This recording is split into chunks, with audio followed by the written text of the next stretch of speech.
2, 2, 3.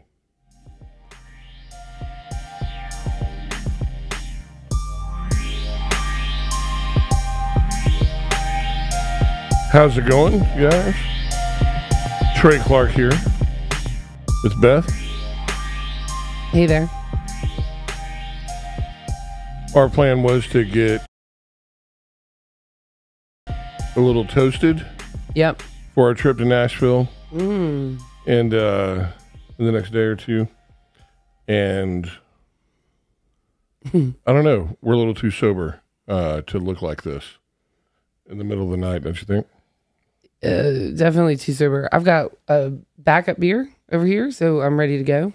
I made another drink. It's just not going down as good as it usually does. So why not? I don't know. Water Glock. Don't water Glock. Don't spray me. Okay. So we don't need a Second Amendment on the first episode. The water gun. Beth and Trey get drunk. We get stank. Okay. Sanctified. So the original, we're still coming up with the name for it because once we get to Nashville, we're gonna have some time, some long needed time off. Yeah. I haven't had a day off in, I'm guessing, about 7 years. It's got to be going on 4 for you. Is that right? Yeah, it's about 4 for me. Like, and no days off. Not even like not one day off. Just one day where you don't have to answer the phone. Nope. Right?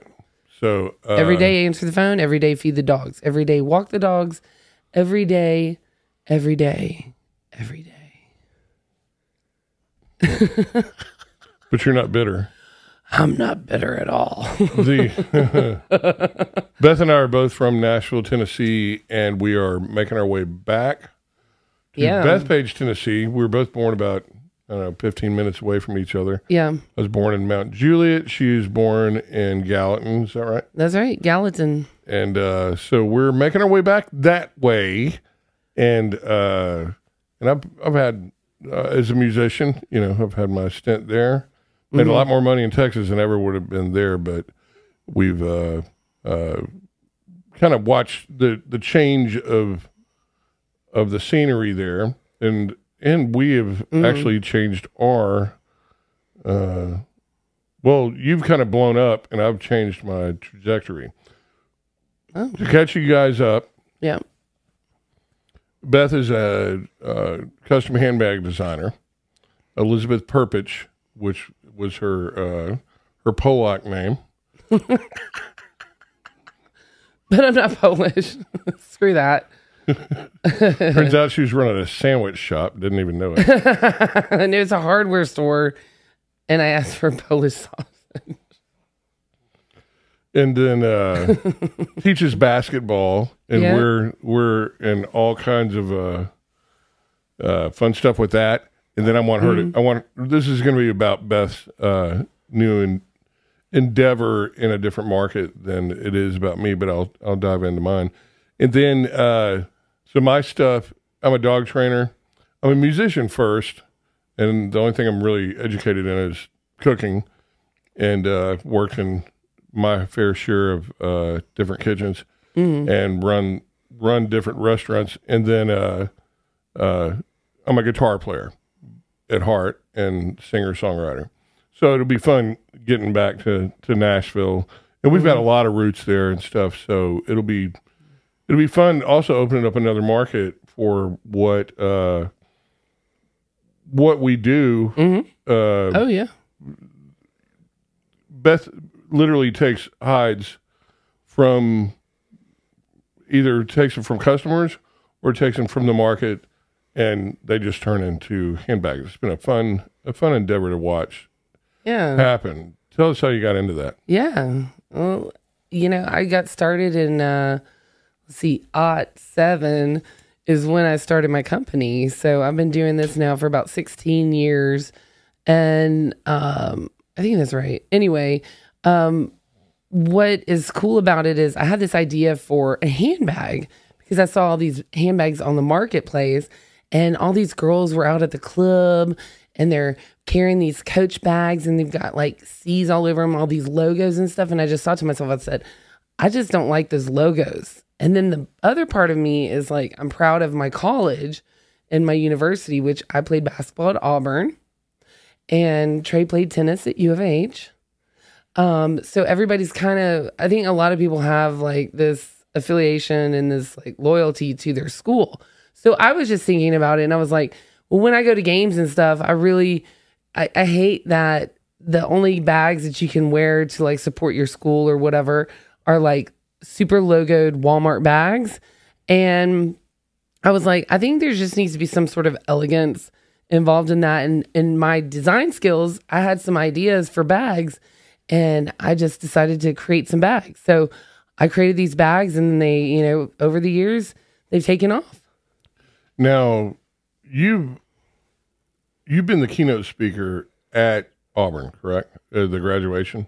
Yes. Well, I was keynote speaker for all the female sports. Okay. And then I was with you when you were the speaker at, I forget where it was. Was it the Omni? Was it? It was like the Polo Club or something. No. When I went with you. Yeah, no, the Houston Racket Club. The Houston Racket Club. Racket Club. And then I have to say, it is someone who spent my entire life on stage. She's the GOAT. She got up there and made. I'm the guy that turns his back on the crowd and plays and stuff like that. So as you'll see here, she'll be way more charming than I will be. But one of the reasons you like to do the speaking and stuff, from what I know, is that you want to share. We made our notes. I wish I had them in front of me. Oh, my bad. Are they right there? No, they're. I don't know. They're next door. She threw them at the neighbors. But everything led to teaching and sharing. We both are promoters by nature, and so which means we can get the party started and we leave and go to another one. But right, exactly. But tell us what it is that motivates you to at least be behind the microphone and a podium as you follow this endeavor. And by this endeavor, it's more than just handbags. It's also coaching one-on-one basketball lessons and stuff like that. So am I right in kind of leaving it in that little area? No, this is perfect. This is perfect because they both kind of like, they walk together down the path. Isn't it weird? It is weird how they both go together because I'm like a natural teacher and I'm a cheerleader. So like I've coached before. Go ahead. What if someone says, you know what you need to do? Oh, you know what you should do. You know what you need to do. How about that piece of advice that's getting ready to come and follow that? You put in 15 years of stuff and someone was just chiming in. I didn't mean to interrupt you, but no. Anyway. This is good. To go, you know, because I called her Bag Lady BETH, which is an endearment term for high-end bag lady. Yeah. And then, of course, people start chiming in going, you know, you maybe shouldn't blah, blah, blah. Right. Take it. Yeah. Everybody's got an opinion on how to do things, especially in the realm of marketing and entrepreneurship, because what Shark Tank has taught us is that everybody knows everything about business and entrepreneurship. And it's really crazy. I mean, Donald Trump started it with The Apprentice. He started it with that. And then it morphed into this other thing where people compete, you know, for Shark Tank. Everybody knows what that is.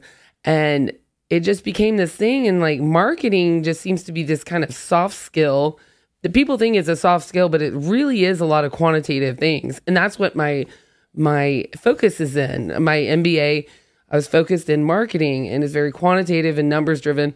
And, but everybody has an opinion about it because they think it's very loosey-goosey, qualitative, like, you know, anecdotal. Like I have an idea. Oh, because my best friend's sister's brothers, you know, cousins, baby daddy, like all of them, they have a story. Everybody's got an anecdote. Everybody's got an idea too, and nobody's taking the risk. And so anyway, the point is like when somebody gives you an opinion and they start out the sentence with, you know what you should do, you know what you need to do. So should and need.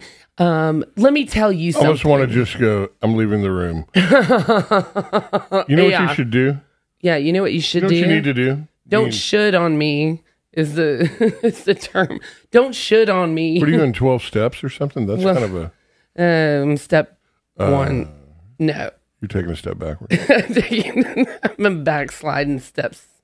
They you need to do this, you should do that, because everybody's got an opinion, and and everybody sees something, which is wonderful where people are excited about what you're doing.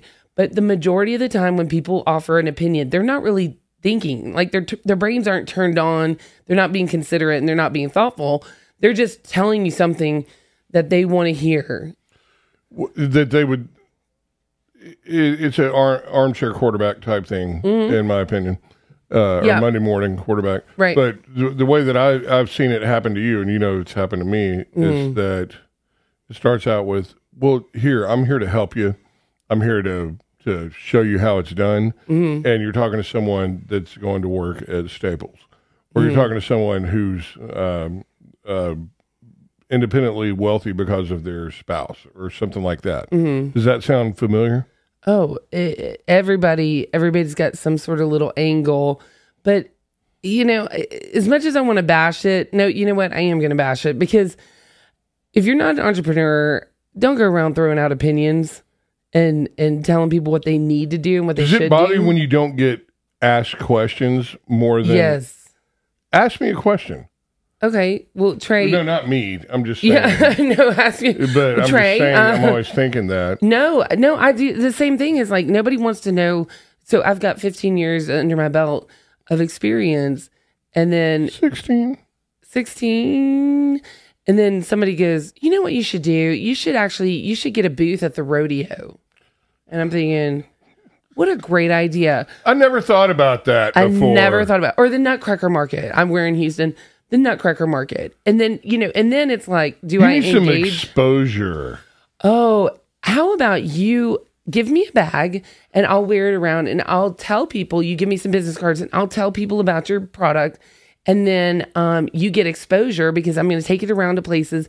And then you give me a cut of everything that you sell online. Or that you don't sell through them. So like, what would you say to someone who's approached by, so your target audience right now is, tell me if I'm wrong, people that kind of are trying to find their way through the entrepreneurship avenue, correct? Right. And go, okay, what do I need to look out for? What are we cool with? Yeah, my target market for the people I speak to and the people I want to help, and that... Who are you talking to right now? The people that are listening want to hear about entrepreneurship. They want to hear struggles, maybe some anecdotes, but not all anecdotes. Nobody wants a life story of somebody. They want to know like best practices. They want to know tips, tricks, what you can do, things that can make their... like that apply to them. You know what I have? I have a good story. I take pennies. Stop it. I shove them in my ass. And I make everyone handle them, and I spend them and everything I do, maybe $300 worth of pennies a month. Oh my God. And I spend them everywhere. And then I know I've got a one-up on everyone. Ass pennies. Ass pennies. I don't suggest anyone else doing that. It's quit working for me. It's a skit. We need to put a link to it. It's hilarious. It's a hilarious skit. Oh, it's not original? Okay, thanks. Thanks for selling me out. Oh. Yeah. It's a skit that Trey did. Yes, sure. Upright Citizens by name. I'm sorry. Thanks for letting me make a Norm Macdonald joke. Oh my God, I love you. Okay. So what would you say to someone? Give me 3 tips. You're getting ready. all the investments you know damn well no one else is going to sit there and go, I'll give you 10 grand to take my advice, right? Right. Nobody does that. So no one knocks on your door and says, let me expose you. Yeah. Or give you exposure. Right. It's just advice. Uh-huh. And to me, from what I've been doing, the most maddening goddamn thing I've ever dealt with is someone, it's like, why don't you do it and show me? Or put your money where your mouth is, or something like that, because everyone's got an asshole and everyone's got an opinion. Well, don't people come up to you and ask you and say, well, I have a really good line that you should make a song about? Oh, geez. I've had people email me, like, this song's going to be a hit. And if you'll just put music to it, I think we would all be rich. And it's like, no, you know, or, you know, and I'm feeling it now with the dog food stuff. So, but I want to know your end of it, of being, because yours is sexy. Okay. It's you're at the Four Seasons, you're doing trunk shows, you're selling, you're in Elle magazine, you're all this stuff. And this, the business is sexy in of itself. Oh yeah. After New York Fashion Week. Oh yeah. And watching the runway models carry it. So everyone's going to want a piece of you. What would you suggest to the next person, after knowing what you know now, what to say to them? Well, the first thing is you don't want them to waste your time. So the first thing is you need to qualify whoever it is you're talking to and whoever it is offering your advice. How do you do that? Well, then you just cut to the chase. You say something like, Beth, you know what? You need to get into the Four Seasons. You should sell your bags at the Four Seasons. So first of all, need and should. I've already heard that. Never thought of that. No, I've never thought of that. I should sell more of my bags. Which I actually do sell my bags at the Four Seasons. And people ask me how I did it. And then I tell them it's persistence. Nobody wants to hear that. But anyway, I digress. No, when people come to you and they give you advice and they say, no, you should do, you should do something. And then you say, oh, okay. Do you have a contact there? No. Oh, do you have any experience in this? No, you've got to qualify the person that you're talking to. And first of all, the main thing is a lot of times people come up to me with ideas for designs. And I love that. I love doing custom bags. Custom bags are my favorite. And I love working with my clients on, super amazing custom bags. We're talking like tens of thousands of dollars. I want to get into what you do. Okay. But I want you to stick to what advice would you give to the entrepreneur who's kind of getting started, that's getting wrapped up in people going, hey, I know people. Okay. I know. Sorry. Let me get to that. So basically what I would say is, oh, do you want to make that bag? Would you like to pay me to make that bag for you? So the design you're telling me you want to make, would you like to pay me and I can make that bag for you? And then they'll say, no, it's just an idea that will make you a lot of money. And I say, oh, okay. Well, do you want to pay me to make the bag for you? Because I have to put it in production. I have to pay my manufacturer. I have to buy all the leather. What are the chances that that's ever going to go down? It never happens. Exactly. Even industry vets, like even industry vets that are professionals in this business will still say to me, and then I ask them and I say, well, you know what? Why don't you invest in why don't you put $1,000 down and then we'll go ahead and make this bag for you and then we'll see what it does. And they say, no, you make it. I guarantee you it'll be a success. You make it, you handle all the risk, and then you give me a cut of whatever is sold after that because it was they my had idea. such a great idea. Because they had such a great idea. And I'm like, how to put a purse together. And I'm like, that's where you qualify. Qualify. When somebody comes up to you and tells you what you should do, ask them first, do you want to do it? Do you want to pay for it? And I'll make it for you. Well, I have, it's so weird how different our industries are and how similar people approach us. And it's flattering in that at least you're being recognized, right? Oh, so it's beautiful to be, it's very flattering. But when people just do this and they're going, to work at Shell tomorrow You're like, look, I'm sticking my neck out here writing songs. You know, I'm making fucking dog food. You know, like, you know what you need to do is sell it more. It's pretty much like, you know what you need to do is get your song on the radio. I'm like, oh my God. Have you heard that before? You've heard that before, right? Dude, it's fucking insane. You know what you need to do is sell some of your songs, man. And I'm like, get your shit together and at least be in the conversation with me. And then you find yourself going, I can't do that to them because they're trying to be helpful. So the reason this is geared in the direction it's at is that if you're an entrepreneur, you're going to find yourself with people that want to advise you. Okay. And there may be people that are already in the business. Usually it will not be. And tell the story about why you're teaching basketball, like how it happened. And I'm not worried about my end of it. No, but like I was teaching basketball. Like I was interested in getting back into basketball because I had this career where, you know, I played in Division I. I played at Auburn. We were champions. We were SEC champions. I played for a year in Australia. Afterward, I played pro. This is a long time ago. You know, the turn of the century. That sounds so great. The turn of the millennium. I played in Australia. What was the mindset of like, one day you are doing it, aren't doing it, and the next day you I was doing that and I was missing it. And then all of a sudden I was thinking like, oh, I'd like to be a trainer. I'd like to train some girls, not coach because I've coached, but I'd really like to train some girls and some guys to be better basketball players. And I was talking to you and I said, I want to be a trainer. I want to be. I said, I want to be a trainer. And you said, you already are a trainer. And you just said that. And you said, you already are a trainer. Why did that matter? It mattered because it was this dynamic shift in the way that I thought. And it was just not this, oh, I need to check off all these boxes in order to be a trainer. It was like, you know, I've got the pedigree. I've got the experience. I've got all these things going for me.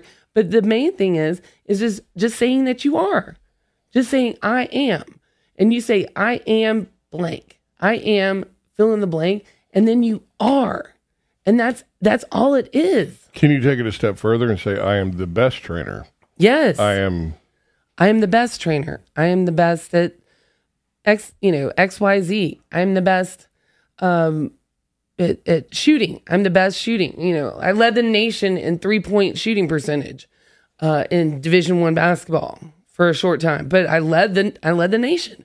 And so I can say to people, that kind of stuff has to be true, actually. They can fact check you. Yeah, fact check. Well, it is. I'm just saying. Oh my God, I was like, no. You can't just say, I was the best basketball player ever. No. But you like, happen to not. No, like, but these are accolades that are actually like, you can fact check. But these are things that I said, like, I know how to teach somebody how to shoot. I can do that. I know how to do that.